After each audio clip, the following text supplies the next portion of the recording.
Bentuk pembelaan Allah, tiba-tiba Allah membolak-balikan hati orang itu. Dan buat Allah membolak-balikan hati itu lebih ringan dari kita membolak-balikan telapak tangan. Ada yang susah bolak-balik telapak tangan? Susah nggak ada kan ya? Gampang banget kan? Segampang itulah, bahkan lebih dari itu buat Allah untuk yuqallibul qulub, membolak-balikan hati. Tangan kita gampang banget nih. Jadi nggak ada yang di mata Allah atau dalam persepsi Allah ada hati yang kayaknya nih susah banget nih dibolak-balik. Jadi kamu mending nggak usah ke situ lagi deh. Saya juga kewalahan ngebolak-balik hati dia. Enggak, mudah. Terus kenapa ada yang dibiarkan, ada yang dibalikan hatinya? Karena ada yang pantas, ada yang tidak pantas. Jika kita sudah punya kepantasan, Allah akan balikan hati kita kepada kebaikan. Allahumma habbib ilainal iman wa zayyinhu fi qulubina wa karrih ilainal kufra wal fusuqa wal isyan waj'alna minar rasyidin. Hafal doa itu? Nanti cari di YouTube lah ya. Ya Allah, jadikan kami cinta kepada amal soleh dan jadikan rasa cinta itu indah di dalam hati kami. Jadikan kami benci kepada dosa dan jadikan kami termasuk orang-orang yang mendapat petunjuk. Allah bolak-balikan. Gitu juga dengan hati calon mertua. Gimana pun dia ngeblok, nggak boleh masuk lah, gerbangnya digembok segala macam. Cuma gerbang. Mau 1000 lapis gerbang, kalau hatinya dibalikin, hilang semuanya tuh. Gampang banget kan? Buktinya malam ini nih. Allah membolak-balikan hati kita yang tadinya punya macam-macam rencana pada malam minggu. Akhirnya Allah balikan hatinya, udah ke Masjid Agung aja deh. Bukan karena saya, bukan karena pemuda hijrah, bukan karena teman-teman panitia, tapi karena Allah mengikat hati kita, mengarahkan hati kita untuk bisa datang ke masjid. Sehingga ribuan anak muda tiba-tiba memakmurkan dan meramaikan majelis ilmu. Kalau di ribuan orang aja bisa Allah bolak-balikan hatinya, apalagi cuma satu orang. Ya, ada berapa ribu sekarang? 15.000 lebih nih. Masjid Agung ini daya tampungnya berapa? 10.000 ya sampai keluar, berarti sekitar 20.000. Ini benar-benar sesuai dengan yang dulu banget saya harapin 2 tahun yang lalu, bisa ngalahin Tomorrowland, minimal DWP lah ya, bisa ngalahin DWP atau kalau bisa Tomorrowland.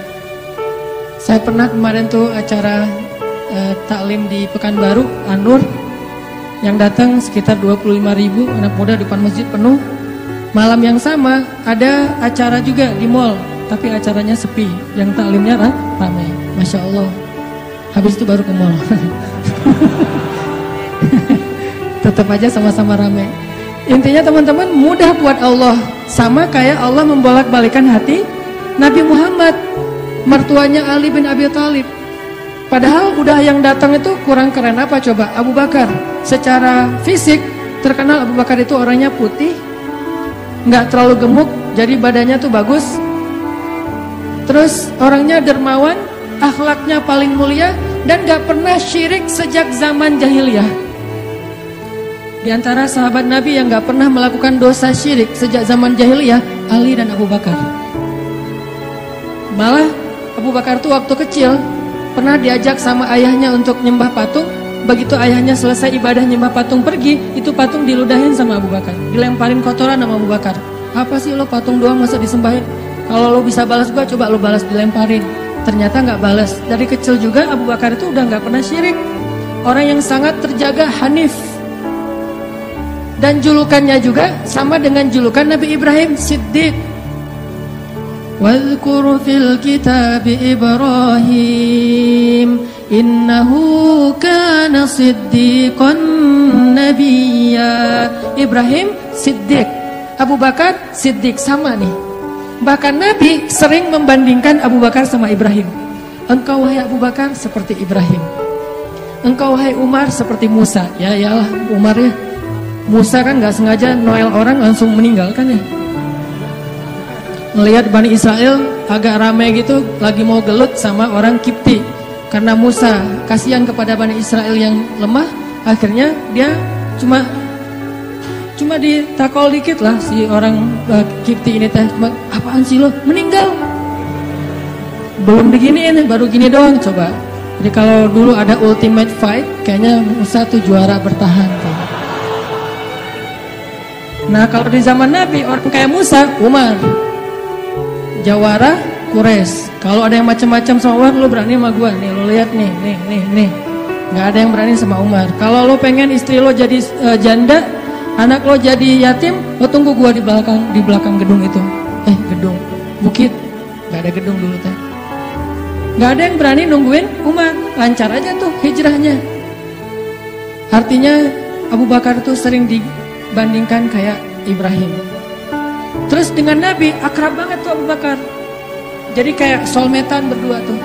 Belum dapat risalah Islam juga, Nabi itu kalau jalan sama Abu Bakar jalan yuk kemana, ngopi, kalau bahasa kita teh ngopi sama Abu Bakar berdua.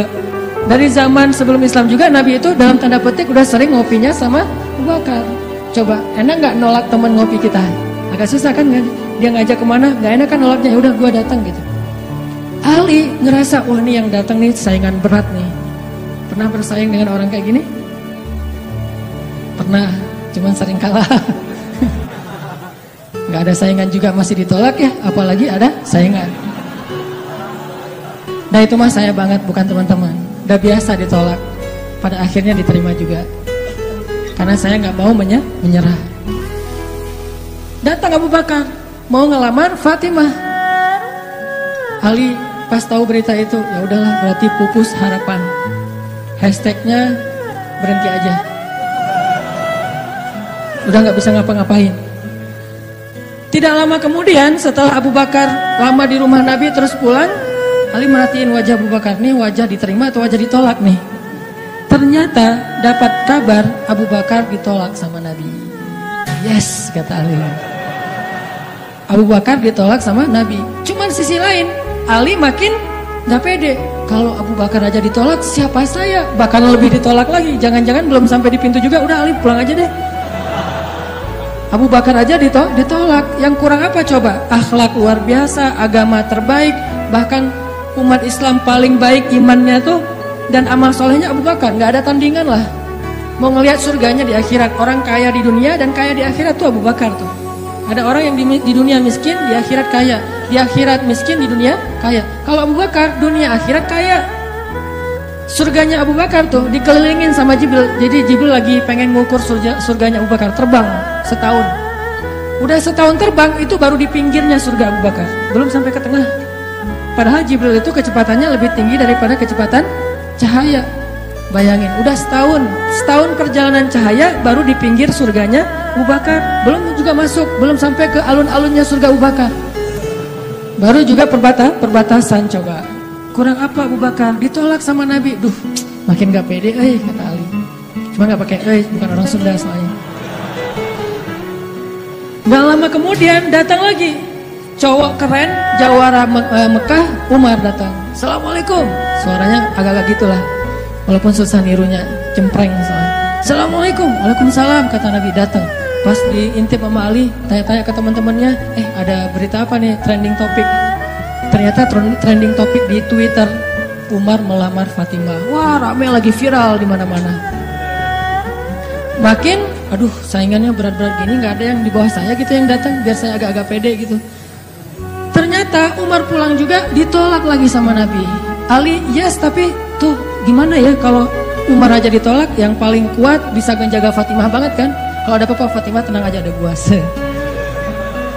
Naik motor berdua sama Umar gitu kan, zaman kita mah ya sengaja nggak bawa jas hujan. Kalau udah hujan buka baju kasih ke ceweknya, nggak pakai baju mau motoran. Cowok banget lah itu mah ya. Pulang-pulang sampai ke rumah minum antangin. Umar tuh jawarannya, Nabi kan pasti tenang banget ngasih anak ke orang kayak Umar. Keluar dia singa, di dalam dia kucing Anggora. Maksudnya apa? Dia tuh nggak pernah kasar sama istrinya, walaupun dia keras kepada musuhnya. Kalau dimarahin istrinya, diem aja. Udah selesai dimarahin, udah mah, udah, ya udah pergi nyari teman. Mau curhat habis dimarahin istri, pergi ke rumah Nabi. Pas di depan rumah Nabi kedengaran dari dalam, Nabi juga lagi dimarahin istrinya. Nabi juga diam aja. Ini teladan orang-orang soleh. Jadi yang keren tuh bukan yang gampang marahin istri, tapi yang gampang dimarahin istri. Setuju yang di atas? Cowok keren itu bukan yang gampang marahin istri, tapi yang gampang dimarahin istri. Bah, ya ma. Di dalam rumah tuh ya ma, ya ma. Di luar apa lu? Itu cowok keren tuh. Pas Nabi keluar, ada Umar. Ya Rasulullah, Umar gak mau ngebahas, gak mau komen lah. Daripada komentar di blog kan, diam aja deh gitu. Udah selesai jalan sama Umar. Umar nanya, ya Rasul, saya tadi habis dimarahin istri, mau ngajak Rasul ngopi, curhat, Nabi juga lagi dimarahin. Kata Nabi, bagaimanapun dialah yang mengurus rumah, dia yang mengurus aku, keluargaku. Nabi nyebutin kebaikan-kebaikan istri, nggak mau nyebutin dasar emang perempuan emang kayak gitu ya. Saya tuh Nabi loh, masa Nabi dimarahin? Kamu paham gak sih perasaan aku? Gitu. Nggak, Nabi nggak ngomong kayak gitu. Nabi cuma membicarakan kebaikan istrinya. Umar yang datang ditolak. Akhirnya Ali udahlah, mau kayak gini mah kayaknya udah nggak mungkin deh. Abu Bakar ditolak, Umar ditolak, berarti ada standar di atas mereka berdua. Yang kaya raya ditolak, yang paling eksis berpengaruh, jawara ditolak. Nah saya nggak punya dua-duanya, masih kecil soalnya. Nanti kalau dia udah dewasa, Ali emang jawara juga tuh. Malah gladiatornya Nabi kan. Ketika orang nggak berani menantang seorang musuh, Ali yang berani. Saya Rasulullah, Ali itu. Akhirnya Ali diam-diam aja, udah nggak mau ngebahas lagi tentang Fatimah. Udah aja tutup bab tentang Fatimah. Sekarang yang lain aja deh. Tapi teman-temannya ngegojlokin terus. Ali. Kalau bahasa kita jomblo gitu. Dibully terus. Ustadz posting bully, teman ngomong gak bully, pokoknya bully nasional aja. Karena dibully-bully terus, akhirnya Ali memberanikan diri, ya udah datang deh bertamu. Pokoknya malam ini diterima, ditolak, walaupun kemungkinan besar ditolak, saya harus datang dulu nih sama Nabi. Beraniin diri, gak usah majang mikir, datang. Assalamualaikum, waalaikumsalam. Ali masuk. Ada Nabi kan senang banget sama Ali ya, kesayangan Nabi banget lah pokoknya Ali itu. Duduk, ada apa Ali? Enggak, cuma pengen silaturahim. Nggak ngomong apa-apa coba, cuma pengen silaturahim. Nabi sehat, mau diambil air hangat? Oh pokoknya gitu-gitu aja. Ali ada apa? Nggak ada apa-apa ya Rasulullah, cuma kangen aja pengen duduk sama Nabi. Kayak gitu aja terus. Lama-lama Nabi kan paham, dan Allah yang kasih wahyu. Ali, kamu gimana sama Fatimah? Langsung Fatimah. Kebayang gak sih perasaan kita tuh sama orang yang kita kayak udah ngeklik banget, udah habis-habisan, pokoknya kalau gak dia saya mending gak usah nikah deh, gitu ya. Kalau gak dia mending saya jomblo aja seumur hidup. Kalau gak dia mending saya bunuh diri aja. Udah gitu bunuh dirinya gak mati lagi, kesangkut di tiang listrik. Ali itu udah, hatinya tuh udah kena banget sama Fatimah, dan itu karena Allah yang mengikat hati mereka berdua. Pas Nabi bilang gitu, Ali langsung curhat. Ya Rasul, ya saya pengen, tapi saya nggak punya apa-apa. Kata Rasul, kamu punya apa? Saya di rumah tuh cuma punya 3 barang. 1 pedang, 1 onta, 1 baju besi.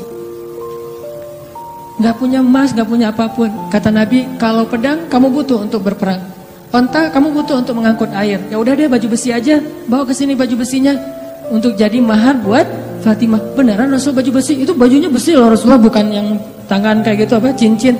Gak apa-apa kata Rasulullah. Keluar Ali, Allahu Akbar, Allahu Akbar. Orang-orang pada heboh, langsung muncul lagi trending topik hashtag Ali diterima. Coba kata Nabi, wahai Ali, bergembiralah, berbahagialah. Sesungguhnya sebelum aku menerima kamu, Allah sudah menikahkan kamu.